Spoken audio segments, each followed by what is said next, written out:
Bismillahirrahmanirrahim. Assalamualaikum warahmatullahi wabarakatuh. Apa kabar anak-anak? Semoga semuanya dalam keadaan sehat selalu ya. Perkenalkan, nama Bapak Nurul Iman.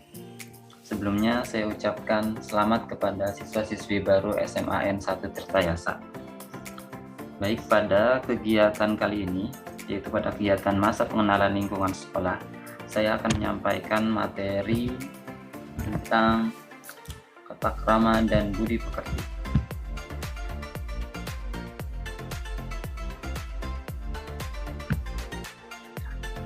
Ya, berikutnya, apa itu tata krama dan budi pekerti?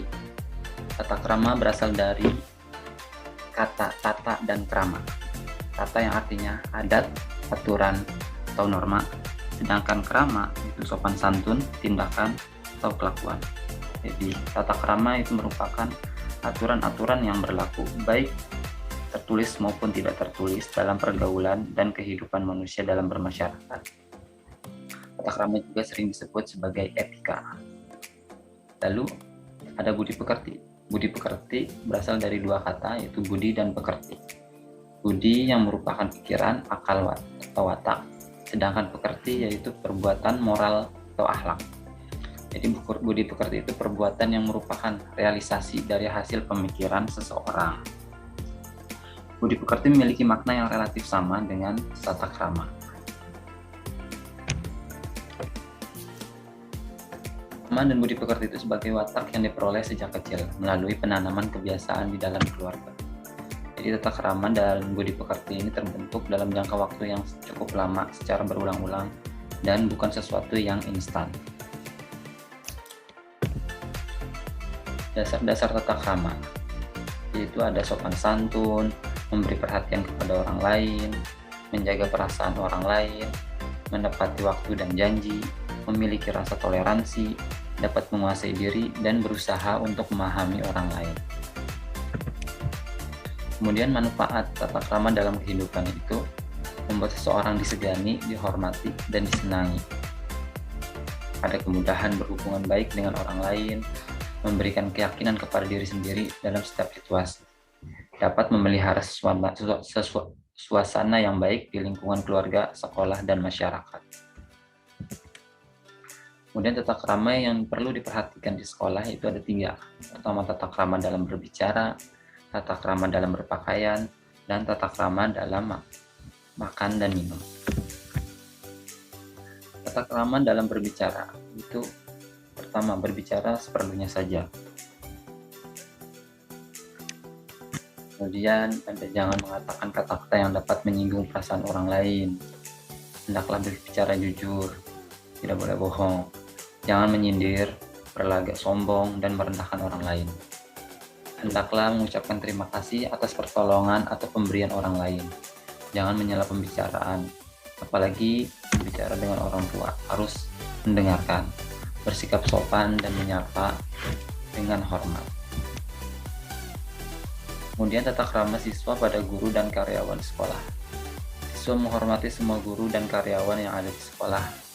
Pada saat berpapasan dengan guru, siswa hendaknya memberikan salam, apalagi mencium tangannya. Kemudian menggunakan kata-kata yang sopan ketika berbicara dengan guru dan karyawan. Hendaknya menggunakan bahasa Indonesia yang baik dan benar. Kemudian dalam penggunaan seragam yang rapi merupakan cerminan pribadi. Gunakanlah seragam sesuai dengan hari yang telah ditentukan. Berpakaianlah dengan semestinya. Anda berada di sekolah, bukan berarti di mall ataupun di pasar. Jadi tidak seenaknya ya. Kemudian seragam sekolah Anda akan mencerminkan diri Anda dan menampilkan citra alma mater. Apabila Andanya berkelakuan tidak baik, maka sekolah pun akan namanya tercoreng. Sedangkan apabila Anda memiliki perilaku yang baik, maka sekolah pun yang akan menjadi baik pula. Kemudian ada tata krama berdasar berdandan ke sekolah. Terutama untuk yang perempuan, tidak berdandan secara berlebihan, tidak perlu menggunakan bedak berlebihan, menggunakan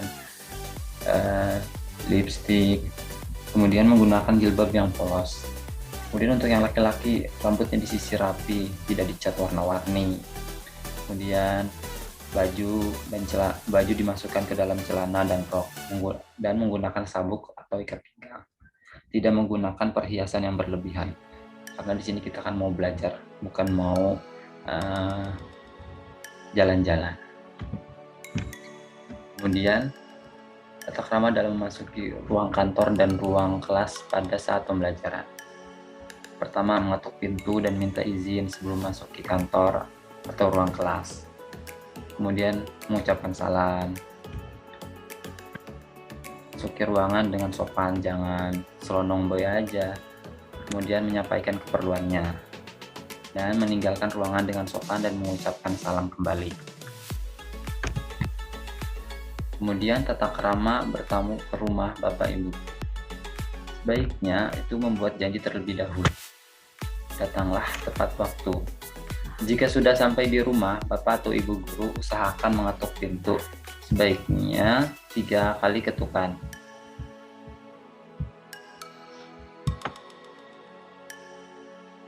Ya, menggunakan pakaian yang sopan dan bersih, berbicara dengan sopan, kemudian mengucapkan salam dan menanyakan kabar terlebih dahulu.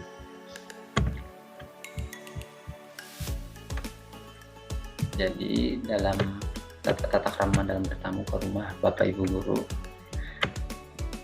pertama harus janji dulu ya, dan kemudian sebutkan apa keperluannya. Kemudian ada tata krama memasuki dan menggunakan toilet di sekolah. Pertama, berdoa dulu tuh sebelum dan sesudah masuk ke toilet. Kemudian tidak bersuara keras ketika berada di dalam toilet.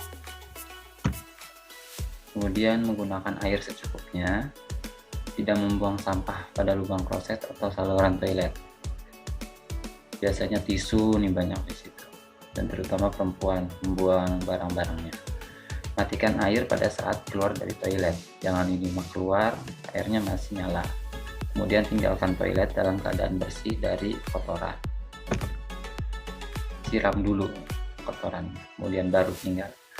Kemudian ada tata krama makan dan jajan di kantin. Biasakan diri kita untuk antri terlebih dahulu. Kemudian berbicara sopan, membayar sesuai dengan ketentuan. Jangan ini sebutannya darmaji, dahar 5 ngaku hiji. Jangan ya. Jadi bayar sesuai dengan ketentuan. Mengambil makanan dengan tangan kanan atau dengan alat bantu. Jika makanan itu ada pembungkusnya, gunakan jepitan itu ya. Sebaiknya tidak membawa makanan keluar dari wilayah kantin. Apabila makan di dalam kelas, sampahnya jangan dibuang di kolong meja, tapi buang di tempat sampah. Duduk dengan tenang dan sopan, jangan berisik makannya. Makan dengan sopan dan tidak gaduh. Jangan sampai bunyi tuh sendok, garpunya kelentrang-kelentring, kan mengganggu teman-teman yang lain. Kemudian membersihkan meja dari tumpahan makan. Setelah makan, apabila ada tumpahan, bersihkan meja. Membuang sampah pada tempat sampah. Nah, ada tata krama masuk di musola sekolah. Yang pertama itu, dalam masuk ke musola dengan tertib. Kemudian mengambil wudhu dengan menghemat air. Nah, bila menggunakan alat sholat, lipat dengan rapi dan kembalikan pada tempatnya. Kemudian tidak bergurau dalam musola, karena musola merupakan tempat yang suci. Tidak melewati di depan orang yang sedang sholat. Hendaknya menunggu hingga orang itu selesai sholatnya ya. Kemudian tata krama dalam berjalan pada saat berangkat dan pulang sekolah. Berjalan pada jalur di sebelah kiri. Jangan menghabiskan numpuk 3 orang sejajar. Ya. Kemudian berjalan tidak bergerombol dan menutupi jalanan. Jangan bergerombol, sebaiknya ngebaris ke belakang aja gitu. Tidak gaduh, tidak membuat keributan dan berisik, tidak mengambil atau merusak fasilitas umum. Biasanya ada yang usil tangannya sambil jalan, sambil nyabut tanaman, sambil nyoret apalah, ya kan? Jadi jangan. Tidak membuang sampah sembarangan di sepanjang jalan. Jadi buanglah sampah pada tempatnya juga ya. Nah, aku, siswa-siswi SMAN 1 Tirtayasa, akan datang ke sekolah tepat waktu, mengerjakan tugas sesuai dengan jadwal dan tempatnya. Bukan mengerjakan tugasnya di sekolah ya, tapi di rumah. Kemudian berseragam rapi dan sesuai ketentuan. Tidak bolos saat jam pelajaran, menjaga kebersihan dan fasilitas sekolah. Tertib di kelas maupun di lingkungan sekolah. Bersikap jujur, tidak mencontek, tidak merokok, tidak mencuri, dan tidak berkelahi. Kemudian mengikuti kegiatan sekolah, baik upacara dan kegiatan-kegiatan yang lainnya. Menghormati Bapak Ibu guru dan teman-temannya. Baik, siap? Oke, siap ya.